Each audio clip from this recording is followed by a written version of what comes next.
सत श्री अकाल प्यारे विद्यार्थियों, कुलविंदर लर्निंग पॉइंट चैनल ते तुहाडा स्वागत है। प्यारे विद्यार्थियों, अज असी पाठ पुस्तक वनगी 10 पंजाबी एकांगी ते कहानियां दा पाठ कुल्फी दे प्रश्न उत्तर सार ते वस्तुनिष्ठ प्रश्न उत्तर करांगे। प्रश्न 1, कुल्फी कहानी का सार 150 शब्दों में लिखो। उत्तर, जून की दुपहरे कहानीकार सुता पिया सी कि बाहरों पहला कुल्फी वाले दी ते फिर मुरमुरा वेचण वाले दी आवाज़ आई। उसका छोटा काका उसनू जगा के टका मंगण लगा, पर महीने की 26 तारीख होने करके कहानीकार की जेब खाली सी। कहानीकार ने शामी बाज़ारों कुल्फी खाण का इकरार करके काके तो पिछा छुड़ाया ते आप घरों निकल गया। शाम नूं जदों वो घर परतिया तां काके ने कुल्फी खाण लई कहा, पर कहानीकार ने उसनू दबके नाल चुप कराउंदियां अगले दिन का इकरार कर दिता। अगले दिन उसने एक साथी तो 3 रुपए उधार लए, पर वो घर दियां लोड़ां खातर उसकी पत्नी ने लै लए। काका दोपहर की नींद लै रहा सी, पर जागदियां ही उसने कुल्फी मंगी। कहानीकार ने फिर शाम नूं कुल्फी खाण का इकरार कर दिता।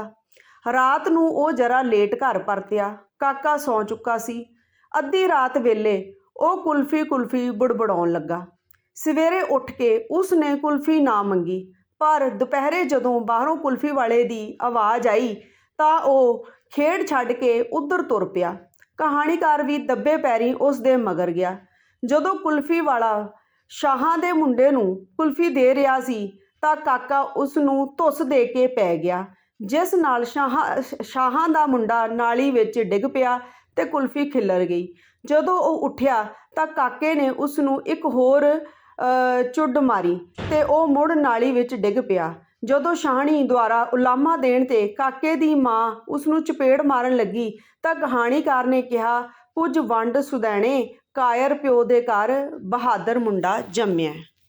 प्रश्न 2, कुल्फी वाले दा होका सुन के लेखक की सोचन लगा। उत्तर, कुल्फी वाले दा होका सुन के लेखक दियां अखां सामने चिट्टी दुध कुल्फी नच्चण लग पई।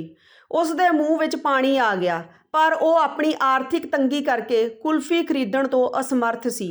वो सोच रहा सी कि उसकी तनख्वाह तां महीने दे पहले 15 दिनां विच ही उड पुड जांदी है। वो पैसे की तंगी नूं हवालात की तंगी तो भी भैड़ी अनुभव कर रहा सी। प्रश्न 3, तुसी टका दे दिओ, मैनू नहीं लगदी खंघ। काके दे इन्हां शब्दां तो की भाव सी? उत्तर, इस तुक दा भाव सी कि वो जानदा है कि उसका पिता वक्रे वक्रे बहाने बना के उसनू टका नहीं देना चाहुंदा। इस करके जदों लेखक ने उसनू मुरमुरा खाण नाल खंघ लगदी होण दा डर दिंदा है तां काका एकदम उसकी गल रद्द करदा होया कहंदा है कि उसनू पता है कि उसनू मुरमुरा खा के खंघ नहीं लगनी, उसनू टका देवे। प्रश्न 4, लेखक अपने पिता दे समय की तुलना अपने समय नाल क्यों करता है? उत्तर, लेखक अपने पिता के समय की तुलना अपने समय नाल ये स्पष्ट करने लई करता है कि पहली संसार जंग तो मगरों किस तरह तेजी नाल महंगाई वधी सी। पढ़े लिखे लोगों की तनख्वाह जां आमदन जंग तो पहलां दे घट पढ़े जां अनपढ़ लोगों नालों घट सी। इस तरह लोगों का गुजारा बहुत औखा हो गया सी। इस करके इस दा कारण वो ये समझदा है कि देश की आर्थिकता उत्ते धन कुबेरां दा कब्जा हो चुका सी। प्रश्न 5, लेखक मालक तो तनख्वाह वधाउण दी मंग तो क्यों संकोच कर रहा सी?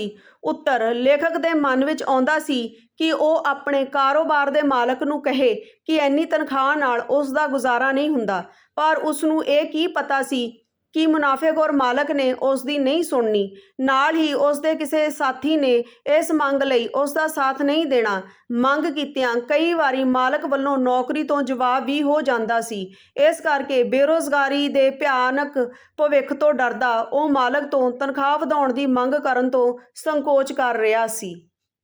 प्रश्न 6, शाहां दे मुंडे तो कुल्फी खोण ते काके दे मापियां दी की प्रतिक्रिया सी? उत्तर, जदों शाहणी लेखक दे घर उसके काके द्वारा उन्हां दे मुंडे तो कुल्फी खोण लई ढुੱਡ मारन दा उलामा देण आई तां लेखक दी पत्नी ने काके नूं मारन लई चपेड़ चुकी तां कहानीकार ने उसनूं कहा कि वो काके नूं ना मारे, सगों कुछ वंडे। ਕਿਉਂਕਿ ਕਾਕੇ ਨੇ ਇਸ ਤਰ੍ਹਾਂ ਕਰਕੇ ਇਹ ਸਿੱਧ ਕੀਤਾ ਹੈ ਕਿ ਭਵਿੱਖ ਵਿੱਚ ਅਮੀਰਾਂ ਤੋਂ ਆਪਣੇ ਹੱਕ ਖੋ ਕੇ ਲੈਣਗੇ, ਜਦ ਕਿ ਉਹ ਆਪਣੇ ਮਾਲਕ ਤੋਂ ਆਪਣੇ ਹੱਕ ਮੰਗਣ ਦਾ ਕਦੀ ਹੌਸਲਾ ਨਹੀਂ ਸੀ ਕਰ ਸਕਿਆ।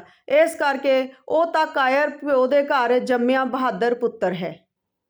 ਪ੍ਰਸ਼ਨ 7, ਕਾਕਾ ਸੁਪਨੇ ਵਿੱਚ ਕਿਉਂ ਬੁੜਬੁੜਾ ਰਿਹਾ ਸੀ? ਉੱਤਰ, ਕਾਕਾ ਸੁਪਨੇ ਵਿੱਚ ਇਸ ਕਰਕੇ ਬੁੜਬੁੜਾ ਰਿਹਾ ਸੀ ਕਿਉਂਕਿ ਭਾਵੇਂ ਉਹ ਸੁੱਤਾ ਪਿਆ ਸੀ, ਪਰ ਉਸ ਦੇ ਅਚੇਤ ਮਨ ਉੱਤੇ ਉਸ ਦੀ ਕੁਲਫੀ ਖਾਣ ਦੀ ਅਪੂਰਤ ਇੱਛਾ ਹੀ ਭਾਰੂ ਸੀ। ਭਾਵੇਂ ਉਹ ਸੁੱਤਾ ਪਿਆ ਸੀ, ਪਰ ਸੁੱਤੇ ਪਿਆਂ ਉਸ ਦਾ ਅਚੇਤ ਮਨ ਜਾਗ ਰਿਹਾ ਸੀ ਤੇ ਉਸ ਦਾ ਪ੍ਰਗਟਾਵਾ ਉਸ ਦੇ ਬੁੜਬੁੜਾਉਣ ਰਾਹੀਂ ਹੋ ਰਿਹਾ ਸੀ। ਪ੍ਰਸ਼ਨ 8, ਲੇਖਕ ਕੁਲਫੀ ਕਹਾਣੀ ਵਿੱਚ ਕੀ ਸੰਦੇਸ਼ ਦੇਣਾ ਚਾਹੁੰਦਾ ਹੈ? ਉੱਤਰ, ਕਹਾਣੀਕਾਰ ਇਸ ਕਹਾਣੀ ਰਾਹੀਂ ਇਹ ਸੰਦੇਸ਼ ਦੇਣਾ ਚਾਹੁੰਦਾ ਹੈ ਕਿ ਕਿਰਤੀ, ਜੋ ਕਿ ਹਰ ਸਮੇਂ ਆਰਥਿਕ ਮੁਸ਼ਕਲਾਂ ਨਾਲ ਘਿਰਿਆ ਰਹਿੰਦਾ ਹੈ, ਉਸ ਦੀਆਂ ਮੁਸ਼ਕਲਾਂ ਦਾ ਹੱਲ ਸਰਮਾਏਦਾਰਾਂ ਕੋਲੋਂ ਧਨ ਤੇ ਜਾਇਦਾਦ ਖੋਹ ਲੈਣ ਨਾਲ ਹੀ ਹੋ ਸਕਦਾ ਹੈ। ਜਿਸ ਤਰ੍ਹਾਂ ਕਹਾਣੀਕਾਰ ਦਾ ਪੁੱਤਰ ਸ਼ਾਹਾਂ ਦੇ ਮੁੰਡੇ ਨੂੰ ਧੱਕਾ ਮਾਰ ਕੇ ਉਸ ਪਾਸੋਂ ਕੁਲਫੀ ਖੋਹਣ ਦਾ ਯਤਨ ਕਰਦਾ ਹੈ, ਇਸ ਪ੍ਰਕਾਰ ਇਸ ਕਹਾਣੀ ਦਾ ਸੰਦੇਸ਼ ਅਗਾਂਹ ਵਧੂ ਤੇ ਕ੍ਰਾਂਤੀਕਾਰੀ ਭਾਵਨਾ ਵਾਲਾ ਹੈ। ਪਿਆਰੇ ਵਿਦਿਆਰਥੀਓ, ਹੁਣ ਅਸੀਂ ਵਸਤੂਨਿਸ਼ਟ ਪ੍ਰਸ਼ਨ ਉੱਤਰ ਕਰਾਂਗੇ। ਪ੍ਰਸ਼ਨ 1, ਕੁਲਫੀ ਕਹਾਣੀ ਦਾ ਲੇਖਕ ਕੌਣ ਹੈ? ਉੱਤਰ, ਪ੍ਰਿੰਸੀਪਲ ਸੁਜਾਨ ਸਿੰਘ।